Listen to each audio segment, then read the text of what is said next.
उत्तराखंड के माना गांव से सरस्वती नदी विलुप्त होने के बाद अनेक धाराओं के रूप में एक धारा जो है इस जगह पे निकलती है। ये सामने अगर आप देख रहे हो, ये गुप्त रूप से सरस्वती नदी का जो जल है वो यहाँ पर आने में लगा हुआ है और ये प्लेस पड़ती है गुजरात में। जी हाँ, हम यहाँ पर आए हुए हैं, आप लोगों को ये जगह दिखाने वाले हैं। वीडियो को पूरा जरूर देखिएगा। हेलो नमस्कार दोस्तों, स्वागत है आप सभी लोगों का एक नए वीडियो के साथ। दोस्तों अभी हम हैं कोटेश्वर में, अभी जस्ट आ रहे हैं अंबाजी से और यहाँ की दूरी करीब 7 किलोमीटर या 8 किलोमीटर होगी। ये यहाँ पे भी एक दर्शनीय स्थल है जहाँ पर सरस्वती नदी का उद्गम स्थल है। यानी कि यहाँ पर जब माना गांव से सरस्वती नदी जो है वो गायब हो जाती है तो फिर यहाँ पर आकर निकलती है, तो वो आज की इस वीडियो में दिखाने वाले हैं। साथ में यहाँ पर पत्थरों की मूर्तियां भी मिलती हैं, उसके लिए भी ये फेमस जगह है।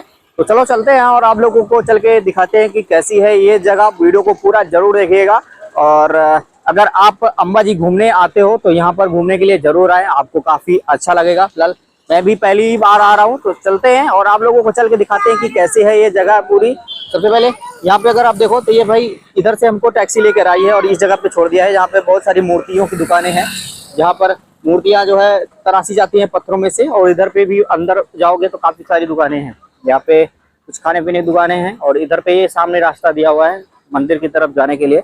तो फिलहाल अभी हम चल रहे हैं मंदिर की तरफ और चल के आप लोगों को दिखाते हैं कि किस तरह से मंदिर बना हुआ है और कैसा है वो जगह जहाँ पर सरस्वती नदी का उद्गम स्थल है। साथ में वहाँ के लोकल लोगों से भी जानने की कोशिश करेंगे कि इस मंदिर का क्या महत्व है, क्योंकि जब मैं यहाँ पे आया तो बहुत सारे लोगों ने बोला कि आप कोटेश्वर मंदिर भी जाओ, वहाँ पे भी आप लोगों को अच्छा चीजें जो है वो देखने के लिए मिलेगा। और यहाँ पे सरस्वती नदी का उद्गम स्थल भी है, क्योंकि माना गांव से ही सरस्वती नदी जो है वो गुप्त रूप से गायब हो जाती है। इसके बाद जो है उसका जो है कहीं पे भी बीच में अस्तित्व नहीं मिलता है, यहाँ पर उसका उद्गम स्थल है। तो फिलहाल अभी चल रहे हैं और यहाँ पे ये बोर्ड लगा हुआ था, मैंने आपको दिखाया नहीं। यहाँ पे कोटेश्वर मंदिर का जो है बोर्ड लगा हुआ था कि ऊपर की तरफ जाने का रास्ता है।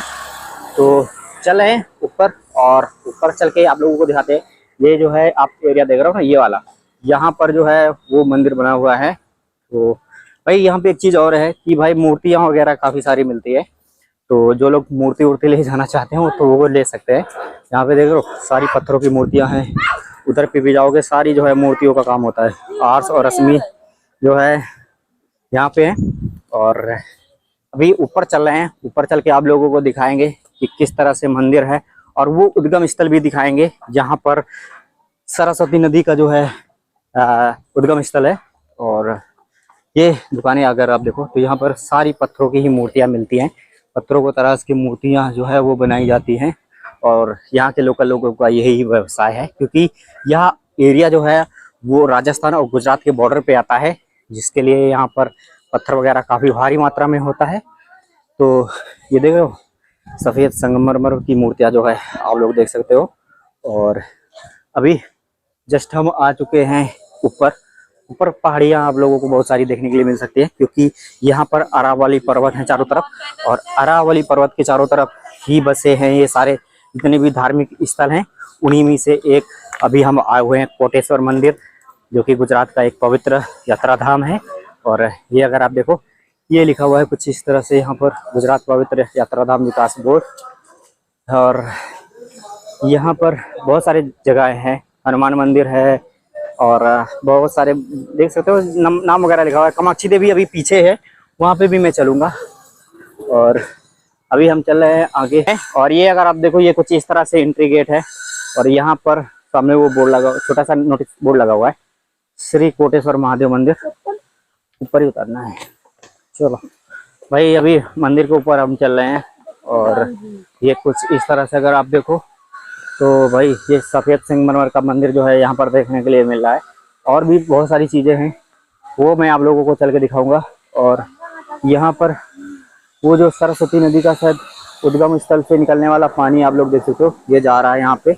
यहाँ पे से जो है वो सरस्वती नदी का जो पानी है वो शायद निकल रहा है। मैं ऊपर आप लोगों को दिखाता हूँ, उद्गम स्थल भी दिखाऊंगा चल के, तो वीडियो पे बने रहिएगा। और ये कुछ इस तरह से ही पूरा जो है सफ़ेद संगमरमर का मंदिर बना हुआ है। तो चल रहे हैं आगे और ये कुछ इस तरह से ये देख रहे हो पूरा मंदिर आप देख सकते हो। ये कुछ इस तरह से मंदिर यहाँ पे सफ़ेद संगमरमर का जो है मंदिर है। और कुछ इस तरह से परिसर आप लोग देख सकते हो। हाल अभी यहाँ पर जो पुजारी जी हैं वो मिल गए हैं और हमें तो ज़्यादा पता नहीं है, इन्हीं से यहाँ के बारे में जो जानकारी है वो मैं आप लोगों को दिलवा देता हूँ, ताकि अगर आप यहाँ पर आने वाले हो तो आप लोगों को पता चल जाए यहाँ पे आपको क्या क्या देखने को मिलेगा, साथ में किस चीज़ के लिए यह मंदिर प्रसिद्ध है। तो पंडित जी इसके बारे में थोड़ा विस्तार से बताइए। अरवली गिरिमालाओं में 51 शक्तिपीठ का माता जी का हृदय पड़ा है। अंबाजी से 6 किलोमीटर पर दूरी पर कोटेश्वर का स्वयंभू महादेव स्वयं भगवान प्रकट हुए हैं और सरस्वती का उद्गम स्थान है। सरस्वती उनकी धारा चलती रहती है गौमुख में से और भगवान को अभिषेक करके आगे चलती है।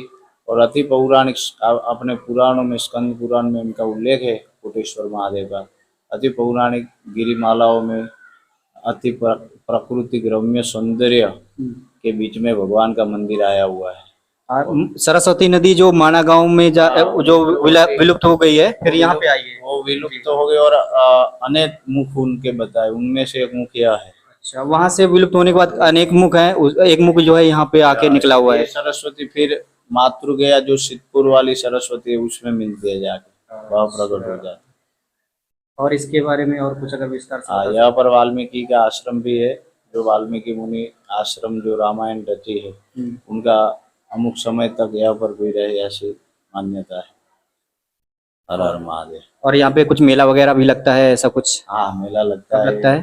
श्रावण मास में मेला रहता है, भारत भर में से लोग आते हैं। शिवरात्रि के समय पे मेला लगता है, शिवरात्रि का भी भजन भोजन और मेला भी लगता है और बहुत पौराणिक।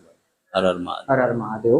तो पंडित जी से यहाँ के बारे में मैंने आप लोगों को थोड़ी बहुत जानकारी जो है वो जुटा दी है। अभी हम कोटेश्वर मंदिर के पास में आ चुके हैं और इसके परिसर पे ही बैठे हुए हैं। और ये अगर आप देखो, ये सामने कुछ इस तरह से कोटेश्वर महादेव का मंदिर जो है वो देखने के लिए मिल रहा है।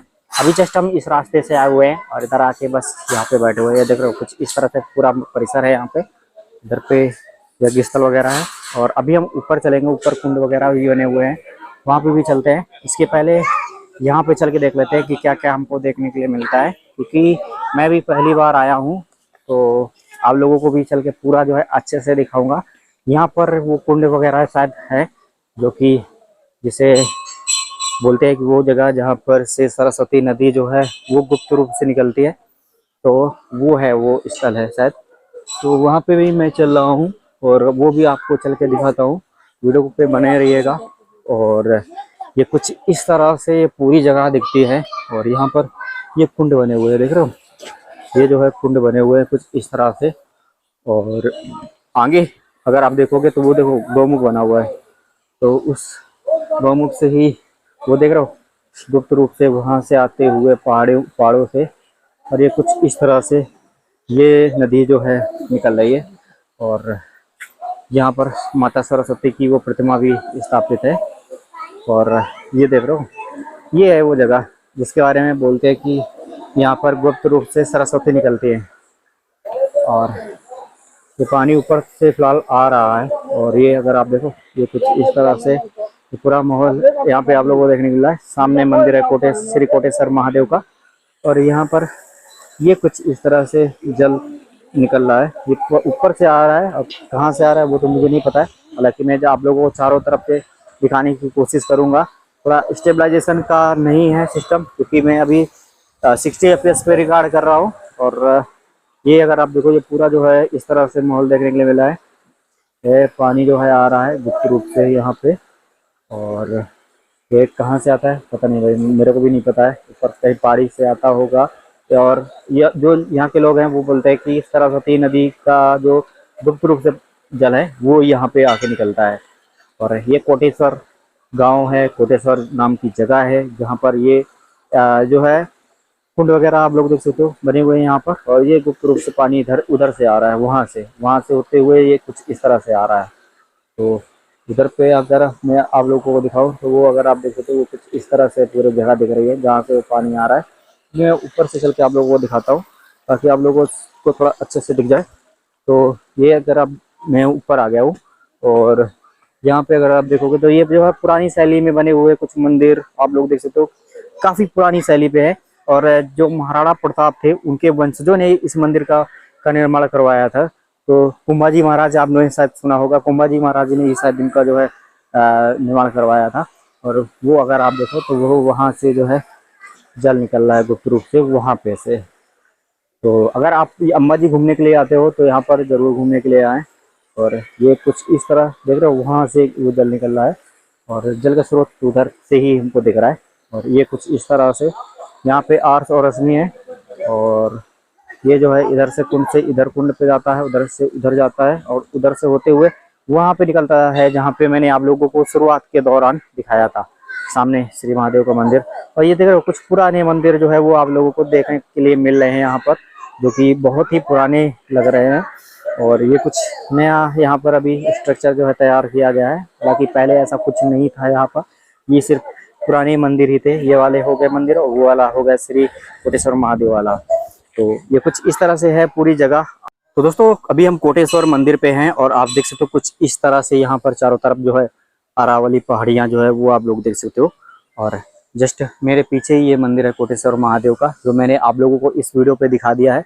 वीडियो देखकर कैसा लगा है कमेंट्स करके जरूर बताइएगा। ऐसे और भी वीडियो हमारे चैनल पे आते रहेंगे, इसलिए चैनल को सब्सक्राइब अभी तक नहीं किया है कर लीजिए। और मिलते हैं जल्दी नए वीडियो के साथ। अगर आपको और कोई जानकारी चाहिए उसकी कमेंट नीचे कमेंट बॉक्स पे कर सकते हो। इस वीडियो को देखने के लिए बहुत बहुत धन्यवाद। मिलते हैं जल्दी नए वीडियो के साथ, तब तक के लिए जय हिंद जय भारत, अपना ख्याल रखिए।